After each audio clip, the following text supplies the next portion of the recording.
Okay boys, my Grand Vitara here. I guess I've had this for closing in on 2 years. When I got it, the brakes had been serviced and they were like brand new. So as I said, it's almost 2 years later. And my wife was driving the truck the other day and she said there's a strange noise coming from the right rear. So sure enough, take a look and it's an issue with the brake. Right rear brake is the temperature she said the temperature was quite high. My wife's quite savvy when it comes to this stuff. She knows what to look for. So she said the heat was radiating from the wheel. So sure enough, it's pretty synonymous with the brake is toast, right? So anyway, I looked at the inboard side and it looked good. And the obvious side to look at was the outboard side, which, as you can see, the condition of the rotor until the failure was reasonable. Yeah, not great, but serviceable as far as I'm concerned. Sorry about the glare, but you can see here where the pad, this is the inboard pad. So yeah, the pad is obviously toast. It's time to change them. But unlike the outboard pad, where you can see there was just starting to be metal on metal contact, and of course hence the scar in the face of the disc. So another dead giveaway should have been the asymmetry, the asymmetric wear in the pads. Those are the pads from the, I've got it actually swapped here boys, I didn't know that it matters, but that's the left hand pads, and you can see the degree of wear on the right hand pads, the one where the caliper was hung up. So another Dakar talent trying to tell me, hey, this is not just a wear issue here, something's up. So pushed the took the caliper off, of course, as per usual. I don't do brake videos in general boys because I find brakes extremely frustrating. Every tool in the box is out by the time I'm done. You're filthy and overheated. In this weather it's like 30 degrees plus again, and it's irritating as all hell. So I pushed the piston back in, the caliper, it slid back in, nice, no issue. I didn't think much of it, so got everything back together. This does have an inboard parking brake, by the way, which adds to the complexity. So the park brake assembly is inside the top hat. So once I got that all adjusted and took it for a test drive, it's good practice as far as I'm concerned. I've made it a habit of making sure the brake temperatures are, you know, within reason of each other, right? So take the car for a test drive, you know, do what you have to do, come back, check the brake temps, make sure they're close. You do not want a huge differential in brake temperatures for obvious reasons. Yes, there will always be some differential. You know, you're not going to have perfect symmetry with respect to the friction coefficients between your left and right rear brake, but they should be reasonable. Some cornering, obviously the load transfer, things could be you know, a wee bit of a split in the differential of the brake temperature, but within reason. 100 degree Celsius differential? No. So clearly the caliper is hanging up, and you know what, I should have probably known that by the amount of brake dust that was actually on the wheel.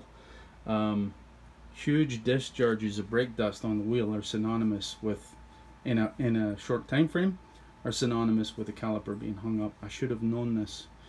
But you know, when you push it back in, it all goes in nice, you hope for the best, right? But not going to be the case here boys. So I'm going to get my new caliper.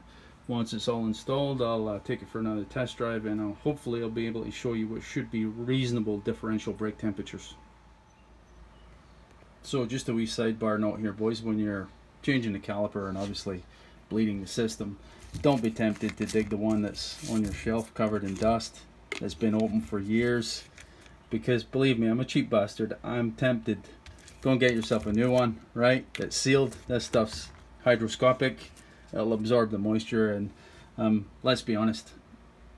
Well, I won't speak for everybody else. I don't change the brake fluid in my cars. I'm not that obsessive, right? So this will be the one opportunity to put some fresh stuff in. Don't use old stuff that's loaded with moisture. It makes no sense, right? It's a couple of bucks. Okay, new calipers in situ here boys. Test drive to the coffee shop, and we'll see how she goes. I'm expecting it to be fine. Okay, so back for the coffee shop. Let's take the outboard pad itself, 47 degrees. The face, 55.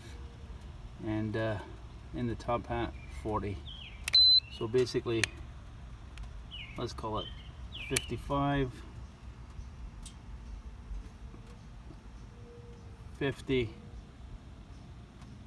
40.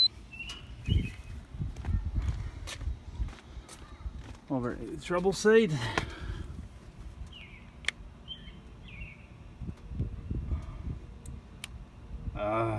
Lovely. 47. Oh, damn it. Spoke is actually covering the outboard. 40, 45-ish. So this brake is actually a wee bit cooler than the other side now. So I'm happy about that. So I hope you get a point there, boys. This is damn handy when it comes to doing your brakes. It gives you an idea whether there's an underlying issue that maybe you never noticed. That's inside the garage. Out there is absolutely melting. Just one closing note here, boys. See why I hate doing brakes? I hate doing brakes. I see some of the big name YouTubers actually using this on the hub in lieu of anti-seize, you know, between the hub and the brake disc, and maybe on the wheel as well, between the wheel and the center portion of the disc, just so you don't get any bonding. Well, that's probably fine, and I haven't looked up the specs of this, but I can tell you, if you have a brake that's operating abnormally hot, I'm not talking about a brake seizure where it's in 500 degrees and up. It was 150 degrees was the highest temperature I read on that. This is melting. So I think I'm going to go back to my standard